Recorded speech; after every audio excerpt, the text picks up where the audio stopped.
5 vienkārši veidi, kā sākt krāt naudu Latvijā. Vai tev šķiet, ka krāt naudu ir gandrīz neiespējami? Tu neesi viens. Daudzi no mums domā, ka krāšana nozīmē lielus ienākumus vai stingru budžetu.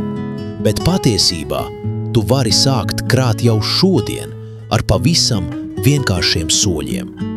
Šodien parādīšu 5 veidus, kā sākt krāt naudu tieši Latvijā, pat ja tev ir tikai daži eiro mēnesī liekā. Numur 1. Krājkonts bankā. Pirmais un vienkāršākais veids – krājkonts bankā. Lielākās Latvijas bankas, piemēram Swedbank, SEB, Luminor un Citadele, piedāvā krājkontus ar nelieliem procentiem. Ko tas nozīmē tev? Tu ne tikai uzkrāji, bet arī nopelni procentus no saviem uzkrājumiem. Piemēram, Swedbank krājkonts ļauj jebkurā laikā pārskaitīt naudu uz un no krājkonta.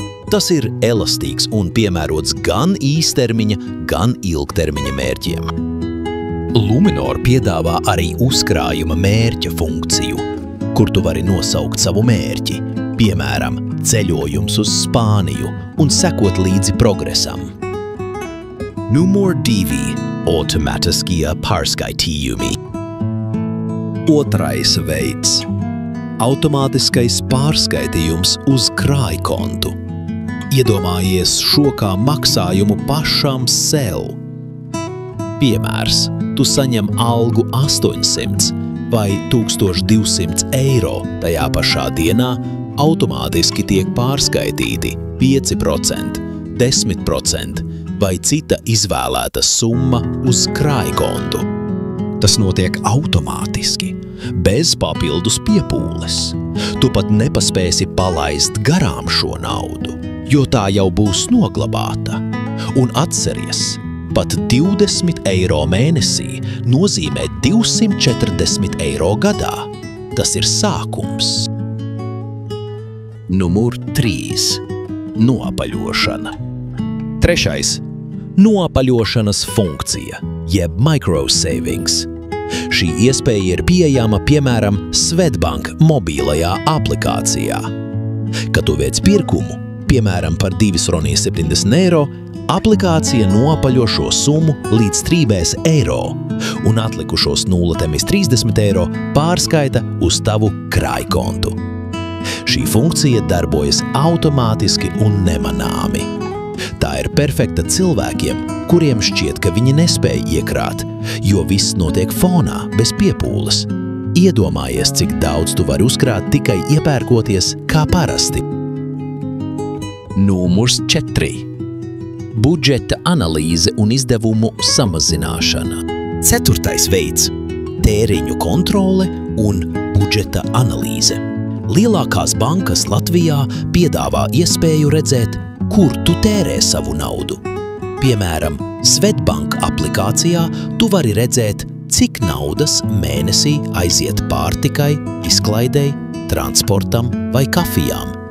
Iespējams, tu atklāsi, ka katru mēnesi iztērē 50 do 80 eiro lietām, kuras nemaz īsti nav vajadzīgas.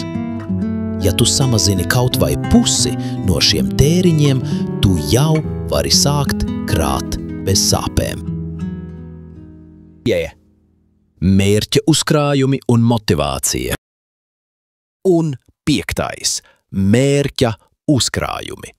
Pētījumi rāda, ka cilvēki efektīvāk krāj, ja ir konkrēts mērķis.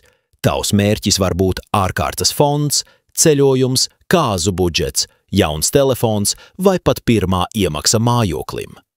Banku lietotnēs tu vari uzstādīt šo mērķi un sekot līdzi, kā tu tam tuvojies. Šī vizuālā progresa sajūta motivē turpināt krāt. Kopsavilkums. Apkoposim. Krājkonts bankā.